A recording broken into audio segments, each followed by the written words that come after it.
This video is sponsored by Brevity. So, it's been a minute since I've done one of these, and there have been some significant upgrades since I last made a what's in my camera bag video. And you may be surprised, but I've downsized quite a bit. So in this video, I'm going to show you what's in my everyday camera bag and just my everyday carry in general. But before we do that, I've got to show you the setup right now because I'm actually pretty proud of it. Here we have my camera suction cup to the window. Same with my monitor over here. And then it's all being powered by this V-mount battery from Small Rig. And then here we have my tube light, just so I have a constant light source. Even though the sky does look pretty clear, who knows what it'll do while I record this video. And then we move on to the audio side of things. We have the Zoom F3 down here, connected via XLR to the Shure SM7B, connected to a Magic Arm, connected to my tripod. So let's get a full scope of the entire setup. I'm pretty proud of it. I can't even lie. First off, let's talk about the bag itself. This is the Brevity jumper. Brevity was kind enough to send this over, and I've been using it ever since. The reason I like this bag so much is because it is super small and compact, and I don't have to worry about attracting unwanted attention. If we're being honest, most people won't even realize that this bag is filled with expensive camera gear. Inside, it has customizable padded dividers to keep my camera, lenses, and other gear secure. Plus, there's a quick access side panel allowing me to grab my gear without having to take my bag off. While Brevity states on their website this bag can fit up to a 15-inch laptop, I've personally had no issue fitting my 16-inch MacBook Pro in the laptop sleeve. This bag is made with water-resistant material, so I don't have to worry about a little bit of rain. It also features really comfortable camera straps, which if you're going to be carrying this thing around all day, that is a must, and I wouldn't expect anything less in a camera bag in 2024. This is my go-to camera bag for everyday use. Not only does it fit my day-to-day camera gear, but they also left this top compartment open to fit some clothes in, which makes this bag the perfect bag to take on a weekend trip. My camera of choice is the Sony a6700. Not only is this a great photo camera, but it also takes amazing video in such a small package. I do own the FX30, and don't get me wrong, it's a great video camera. It's actually the camera I'm using to record this video right now. However, it is noticeably larger and heavier. The a6700 on the other hand is small, lightweight, and it has the exact same sensor as the FX30, so the video quality is just as good. It has the new AI autofocusing system, a built-in viewfinder, a mechanical shutter, and really good video specs. For me, it was a no-brainer to use the a6700 as my daily camera. You may have noticed I've added some attachments to my a6700.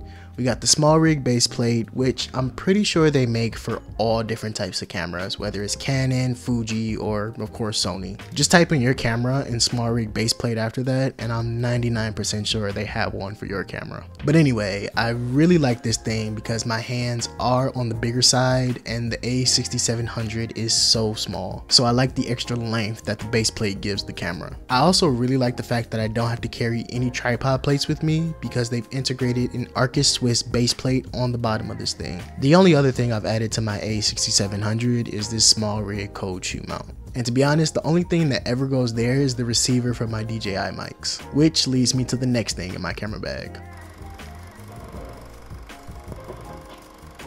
For my audio setup when I'm out and about, I use the original DJI mics. They're incredibly user-friendly, compact enough to fit in my camera bag easily, and they sound great. While the DJI Mic 2s are available, I haven't really felt the need to upgrade because in my humble opinion, the sound quality is exactly the same. I said it.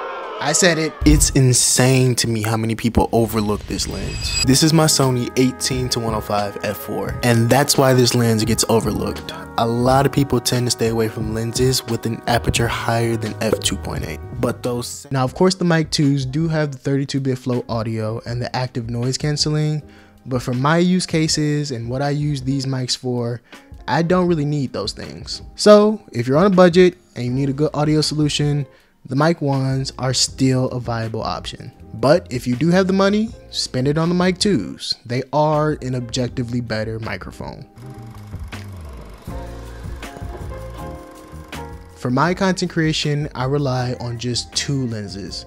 The Sigma 16mm f1.4, which is what I'm currently recording this video on, and the Sigma 30mm f1.4. These two lenses pretty much cover all my needs as far as content creation. The Sigma 16mm is an APS-C lens, which translates to a 24mm full frame equivalent. It gives me a wide field of view, perfect for capturing establishing shots, or if I want to vlog. The 1.4 aperture allows for exceptional low light performance, and I get a nice shallow depth of field, just adding that professional touch to my photos or videos. I find myself using this lens about 70% of the time just because it's that versatile and that reliable. On the other hand, we have the Sigma 30mm f1.4, which is equivalent to 45mm on a full frame camera, which is close enough to the classic 50mm. This is my go-to lens for grabbing detail shots. The longer focal length offers more compression, which gives me better separation from my subject in the background. This lens is ideal for portraits or close-up shots when I want to draw attention to specific details. Both lenses are compact and lightweight, making them easy to carry around, and despite their high performance, they're also pretty cost efficient.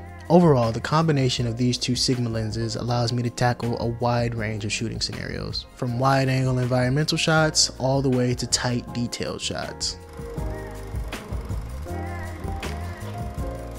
For my SD cards, I use the Lexar 128GB V90 cards. Last time I made a video like this, I was still using the Sony a6400, and with that camera, you could get away with using V30 cards. But now that I'm shooting on the FX30 and the a6700, I figured it was time for me to upgrade my SD cards. I've never had one fail on me, the transfer speeds are lightning fast, and even on a day where I have a bunch of shoots lined up, whether it's photo or video, I very rarely find myself hitting that 128GB limit this card provides. And for my card case, I just bought this one off Amazon. It's from a brand named JJC.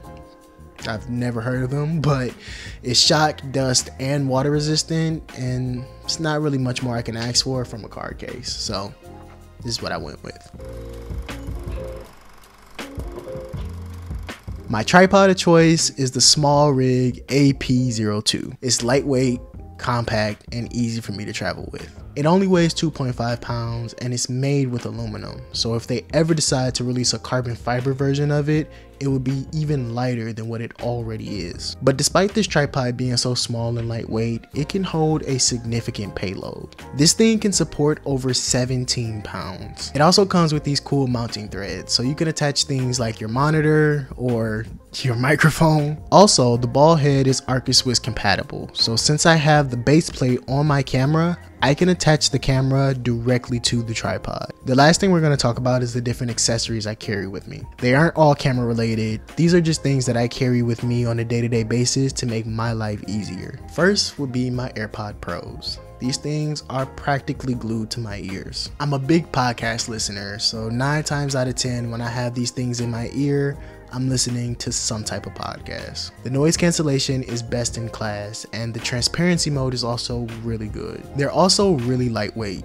In fact, they're so lightweight that I sometimes forget that I have them in my ears. My next everyday accessory is my Apple Watch. I'm pretty sure this is the Apple Watch Series 4, and if I'm being honest, I haven't felt the need to upgrade. I know this watch is like 6 years old at this point, but it honestly does everything I need it to do. I can obviously tell the time, it has the always on OLED display, and I can track my different workouts. That's really all I need my watch to do. The last accessory I carry with me is the SmallRig 50-watt V-mount battery. Yes, you can use it to power your cameras, which is actually what I'm using it for right now, but for day-to-day use, it makes an awesome battery bank that I can use to charge my phone or my AirPods. It has all different type of connections, D-tap, 2-barrel connections, USB-A, and of course USB-C. It also has this really cool OLED display that allows you to see the remaining battery life, what ports are being used, and how much power is being drawn. So that's gonna be a wrap on today's video. If you enjoyed it, please make sure to hit that like and subscribe button for me. Also, I want you to remember this is my everyday camera bag setup. I do have a larger camera bag where I fit 2 camera bodies, all 5 of my lenses, and my gimbal. So if you're interested in seeing that setup, let me know in the comments below. Until then, I'll catch you guys in the next video. Peace.